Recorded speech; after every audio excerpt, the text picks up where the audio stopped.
ನಾನು ನೀರು ಪಾತ್ರೆಯಲ್ಲಿ ಕೂತಿದ್ದೆ. ನಾನು 3 ಕಪ್ನಷ್ಟಿದ್ದೆ. ನನ್ನ ಜೊತೆ ಬಂದವರು ಲವಂಗ ಹಾಗೆ ಏಲಕ್ಕಿ. ಇಬ್ರು ಲವಂಗ ಬಂದ್ರು, ಹಾಗೆ ಇಬ್ರು ಏಲಕ್ಕಿ ಅವ್ರು ಕೂಡ ಬಂದ್ರು. ಅಷ್ಟ್ರು ಕೂಡ ಪಾತ್ರೆಯಲ್ಲಿ ಕೂತಿದ್ವಿ. ಆಗ ಬಂದವಳ ಯಾರು ಗೊತ್ತಾ? ಈ ಅರಿಶಿನ ಪುಡಿ. ಇವಳು ಕೂಡ ಬಂದು ನಮ್ಮೊಂದಿಗೆ ಜಾಯಿನ್ ಆದ್ಲು. ಎಲ್ರು ಕೂಡ ಹೋಗಿ ಸ್ಟವ್ ಮೇಲೆ ಕುಂತ್ಬಿಟ್ವಿ. ಈ ಕಡೆ ಒಂದು ಪಾತ್ರೆಯಲ್ಲಿ ತುಪ್ಪ ಕೂಡ ಕೂತಿತ್ತು. ತುಪ್ಪ ಜೊತೆ ಬಂದವರು ಡ್ರೈ ಫ್ರೂಟ್ಸ್, ಗೋಡಂಬಿ ಹಾಗೆ ದ್ರಾಕ್ಷಿ, ಹಾಗೆ ಇವಳು ರವಾ ಅಂತ. ತುಪ್ಪ ಹಾಗೆ ಡ್ರೈ ಫ್ರೂಟ್ಸ್ ತುಂಬಾನೇ ಚೆನ್ನಾಗಿ ಕಾಣ್ತಾ ಇದ್ರು. ಅವರೆಲ್ಲರೂ ಕೂಡ ಹೋಗಿ ಸೈಡ್ ನಲ್ಲಿ ಕುಂದ್ರು.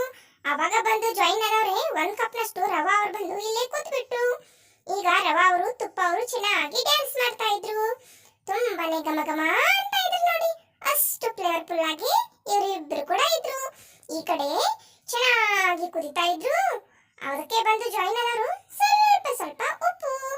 ಈಗ ಈ ಕಡೆ ಘಮ ಘಮ ಅನ್ನೋ ರವಾದಲ್ಲಿ ಈ ಕಡೆ ಕುದಿತಾ ಇರುವ ನೀರವರು ಕೂಡ ಬಂದು ಜಾಯಿನ್ ಆದ್ರು.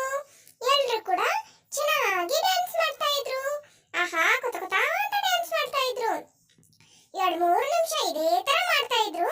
ಸ್ಲೋ ಆಗಿ ಡ್ಯಾನ್ಸ್ ಮಾಡ್ತಾ ಇದ್ರು. ಈಗ ಎಲ್ರು ಕೂಡ ಚೆನ್ನಾಗಿ ಡ್ಯಾನ್ಸ್ ಮಾಡ್ತಾ ಮಾತಾಡ್ತಾ ಸ್ಟವ್ ಮೇಲೆ ಕೂತಿದ್ರು. ಇದರಲ್ಲಿ ಇರೋರು 1 ಕಪ್ನಷ್ಟು ರವಾ ಅವರು, 3 ಕಪ್ನಷ್ಟು ನೀರವರು, 2 ಲವಂಗ ಅವರು, 2 ಏಲಕ್ಕಿ ಅವರು, ಚಿಟಿಕೆ ಅರಿಶಿನ ಹಾಗೆ ಚಿಟಿಕೆ ಉಪ್ಪು. ಎಲ್ರು ಕೂಡ ಚೆನ್ನಾಗಿ ಕುಂತು ಮಾತಾಡ್ತಾ ಇದ್ರು. ಎಲ್ರು ಕೂಡ ಫ್ಲೇವರ್ಫುಲ್ ಆಗಿ ಘಮ ಘಮ ಅಂತ ಇದ್ರು. ತುಂಬಾನೇ ಚೆನ್ನಾಗಿ ಕಾಣ್ತಾ ಇದ್ರು. ನೋಡಕ್ಕೂ ಕೂಡ ಅಷ್ಟೇ ಚೆನ್ನಾಗಿ ಕಾಣ್ತಾ ಇದ್ರು. ಸುವಾಸನೆ ಕೂಡ ಅಷ್ಟೇ ಚೆನ್ನಾಗಿ ಪರಿಮಳ ಬೀರ್ತಾ ಇದ್ರು. ಎಲ್ರು ಕೂಡ ಚೆನ್ನಾಗಿ ಮಾತಾಡ್ತಾ ಡ್ಯಾನ್ಸ್ ಮಾಡ್ತಾ ಸ್ಟವ್ ಮೇಲೆನೆ ಸ್ಲಿಮ್ ಆಗಿ ಕೂತಿದ್ರು. ಅವಾಗ ಬಂದು ಜಾಯಿನ್ ಆದವ್ರೆ 3/4 ಕಪ್ನಷ್ಟು ಸಕ್ಕರೆ ಅವರು ಕೂಡ ಇದಕ್ಕೆ ಬಂದು ಜಾಯಿನ್ ಆದ್ರು. ಎಲ್ರು ಕೂಡ ಸ್ವೀಟ್ ಆಗಿ ಮಾತಾಡ್ತಾ ಸ್ವೀಟ್ ಆಗಿ ಡ್ಯಾನ್ಸ್ ಮಾಡ್ತಾ ಎಲ್ರು ಕೂಡ ಚೆನ್ನಾಗಿ ಮಿಕ್ಸ್ ಆದ್ರು. ಈಗ ಬಂದವರೇ ಕೊನೆಯದಾಗಿ ಮತ್ತೆ ತುಪ್ಪ ಅವರು ನಾನು ಬರ್ತೀನಿ ಅಂತ ಕಾಯ್ತಾನೆ ಕೂತಿದ್ರು.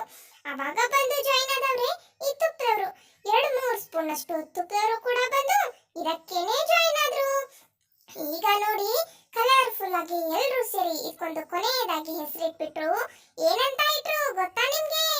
ಆಹಾ, ಡ್ರೈ ಫ್ರೂಟ್ಸ್ ಅವರು ಬಂದು ಕೂಡ ಇದಕ್ಕೇನೆ ಜಾಯಿನ್ ಆದ್ರು. ಈಗ ಡ್ರೈ ಫ್ರೂಟ್ಸ್ ಅವರು ಮೊದಲನೇ ಫ್ರೈ ಆಗಿ ಸಪರೇಟ್ ಆಗಿ ಕುಂತಿದ್ರು. ಅವರು ಕೂಡ ಇದಕ್ಕೆ ಬಂದು ಜಾಯಿನ್ ಆಗು. ಕೊನೆಯದಾಗಿ ಇದಕ್ಕೆ ಇಟ್ರು ಹೆಸರು ಏನಂತ ಗೊತ್ತಾ ಮಕ್ಕಳ?